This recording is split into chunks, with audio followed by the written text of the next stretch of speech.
கண்ணியத்திற்கும் பேரன்பிற்கும் உரிய அல்லாஹ்வின் நல்லடியார்களே, உலகத்தில் சோதனைகளும் வேதனைகளும் நமக்கு மட்டும்தான் என்ற மனோபாவத்தோடு நாம் வாழும்போது அந்த மன அழுத்தத்தை கட்டுப்படுத்த முடியாது, மன அழுத்தத்தை தவிர்க்கவும் முடியாது.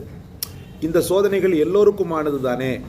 நாம் ஒரு வகையில் சோதிக்கப்படுகிறோம், இன்னொருவர் இன்னொரு வகையில் சோதிக்கப்படுகிறார், அவ்வளவுதான். ஆனால் அல்லாஹு தாலா சோதனைகளை வானுலகத்திலிருந்து இறக்கிய அதே ரபுல் ஆலமீன் என் சோதனைகளை வேதனைகளை தீர்ப்பதிலும் போதுமானவன் அப்படின்ற மனோபாவத்தோடு ஒரு முமின் வாழும்போது எந்த கஷ்டமும் அவனை தொடாது. முக்கியமாக குறிப்பாக அவனுக்கு முன்னால் கடும் சோதனைகளையும் கூட சாதனைகளாக மாற்றிய சரித்திர நாயகர்களின் வரலாறுகளை படித்தானேயானால் இதைவிட என் சோதனை கம்மிதான் என்று அவனுடைய மனோபாவம் சொல்லிவிடும். அந்த ஒரு அடிப்படையில் அல்ஹம்துலில்லாஹ் முன்னால் வாழ்ந்த பெருமக்களின் சரித்திரங்கள் இங்கே தரப்பட்டிருக்கிறது.